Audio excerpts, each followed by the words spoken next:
여러분 안녕하십니까? 광주 MBC 뉴스데스크입니다. 설 연휴 마지막 날인 오늘 호남 지역에 눈이 많이 온 데다 기온까지 크게 떨어져 귀경객들도 배웅하는 가족들도 걱정이 크셨죠. 여기에 내일 아침에는 역대급 한파가 몰아치겠습니다. 광주는 영하 12도, 전남은 기온이 영하 16도까지 떨어지는 곳이 있겠습니다. 임지은 기자가 취재했습니다. 눈보라가 휘몰아치는 가운데 사람들이 몸을 잔뜩 웅크린 채 터미널로 들어갑니다. 새벽부터 내린 눈에 영하 10도의 한파 경보까지 겹치면서 옷가지며 짐을 들어야 하는 손이 춥습니다. 할머니 집이 춥고 그래서 할머니 추우실까 봐 걱정이 좀 돼요. 차량들이 느릿느릿 광주 요금소를 통과하고 있습니다. 폭설과 한파 예보로 미리 귀경길에 서두른 덕에 고속도로를 이용하는 차량들은 많지 않았습니다. 눈 예상하고서 아침 7시부터 출발을 했는데 제설이 전혀 안 된 구간이 많더라고요. 모든 차량들이 서행으로 운전을 했고요. 폭설로 막힌 공항과 항구에 비해 기찻길은 그나마 괜찮았습니다. 광주 송정역은 고향에서 돌아오거나 고향으로 가려는 시민들로 붐비고 있는데요. 눈발이 거세지자 시민들은 서둘러 발걸음을 옮기고 있습니다. 하도 춥다길래 마음이 편치가 않네요. 항상 그러죠. 만나면 반갑고 또 보내려면 마음 아프고. 눈길 사고는 하루 종일 이어졌습니다. 남해안 고속도로서 승용차 3대가 추돌했고 무안 광주 고속도로에서는 승용차 1대가 눈길에 미끄러져 도로가 한때 통제됐었습니다. 광주 공항에서 출발하거나 도착하는 항공편 31편은 모두 결항했습니다. 한편 한파 경보 속에 내일 아침에는 역대급 강추위가 예상됩니다. 광주의 아침 최저기온은 영하 12도, 전남에서는 화순과 보성이 영하 15도, 곡성은 영하 16도까지 떨어지는 등 기상 관측 역사를 갈아치울 수도 있을 것으로 보입니다. 전남 서부 지역을 중심으로는 내일까지 눈도 3에서 10cm가 더 예보돼 시설물과 건강관리에 각별한 주의가 요구됩니다. MBC 뉴스 임지은입니다. 영광에서는 강풍에 주택 지붕이 날아가는 사고가 났습니다. 오늘 낮 2시쯤 영광군 염산면의 한 주택에서 강한 바람에 수리 중이던 철제 지붕이 날아가 마을길을 막았는데 중장비를 동원해 이를 치웠습니다. 날아간 지붕에 다친 사람은 없는 것으로 알려진 가운데 집 주인인 70대 노인은 명절을 맞아 자녀 집에 가 있어서 추가 피해는 없었습니다. 설 연휴 마지막 날 고속도로 교통량은 평소와 같은 흐름을 보이고 있습니다. 한국도로공사에 따르면 오늘 저녁 7시 기준 광주 요금소에서 서울 요금소까지의 소요 시간은 3시간 20분, 목포 요금소에서의 소요 시간은 3시간 40분으로 평소와 같은 상황입니다. 다만 당분간 극심한 한파가 계속될 것으로 보여 눈길과 빙판길 운전에 각별한 주의가 필요합니다.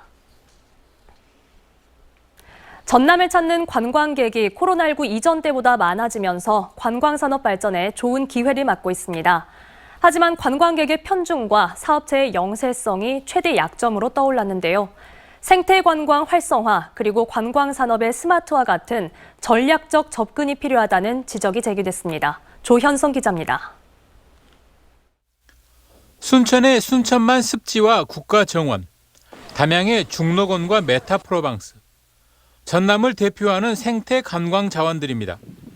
지난 3년여 코로나19를 거치는 동안 청정한 자연 환경에 대한 수요가 많아졌고 이 같은 추세는 관광객 수에서도 그대로 나타납니다. 코로나 첫 해 감소했던 전남의 일평균 관광객 수는 2021년 이후 오히려 꾸준한 증가세를 보이고 있습니다.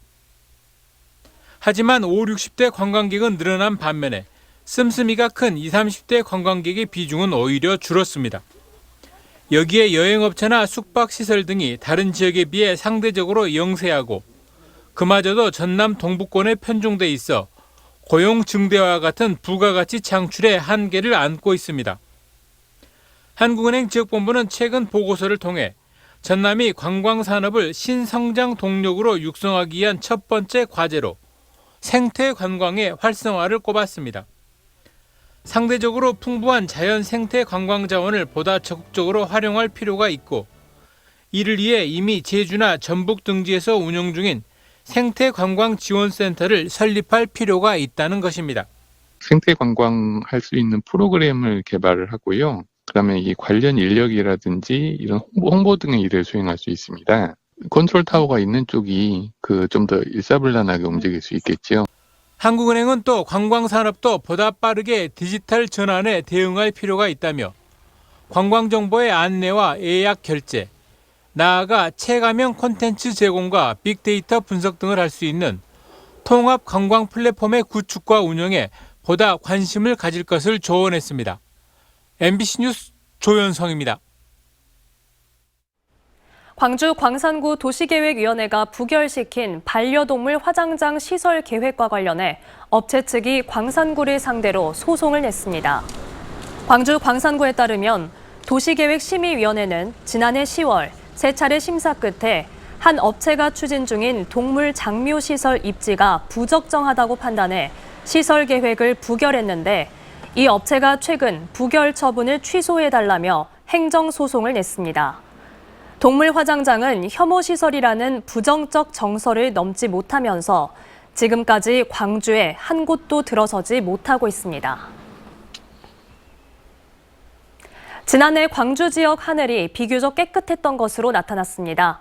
광주시에 따르면 지난해 광주 지역 초미세먼지 농도는 세제곱미터당 평균 17마이크로그램으로 2015년 초미세먼지 측정을 시작한 이래 가장 낮았습니다. 초미세먼지 나쁨 등급 이상일수도 15일로 그 전해인 2021년 26일보다 11일이 줄어 전국에서 감소폭이 가장 컸습니다. 오늘 오후 4시 45분쯤 목포시 대양산단의 한 김 가공 공장에서 불이 났습니다.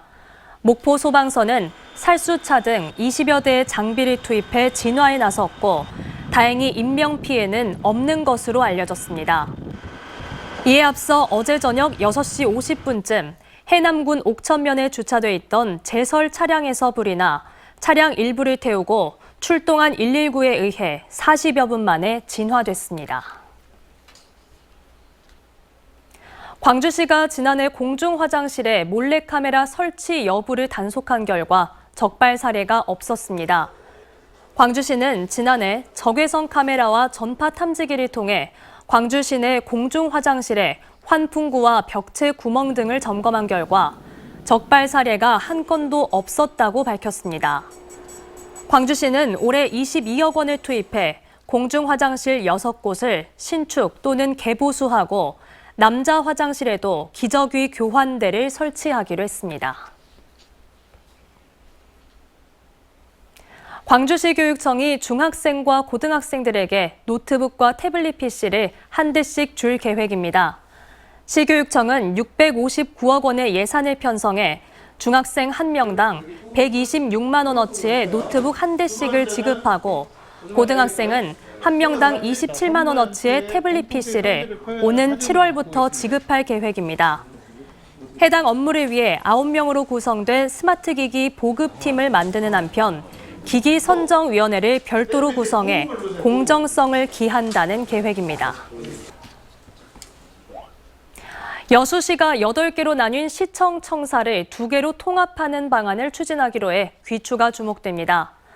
1998년 여수시와 여천시, 여천군 3려 통합 이후 현재 여수시 청사는 여서청사와 돌산청사 등 모두 8개로 흩어져 운영 중입니다. 청사가 시내 8곳으로 분산되면서 공무원과 시민의 불편이 커지자 정기명 여수시장이 청사를 현재 본청사와 여서청사 2개를 유지하는 방안을 꺼내들었지만 여수가 지역구인 주철현, 김회재 두 국회의원의 의견이 다른 것으로 알려지면서 청사 통합 방안이 추진될지 관심을 모으고 있습니다.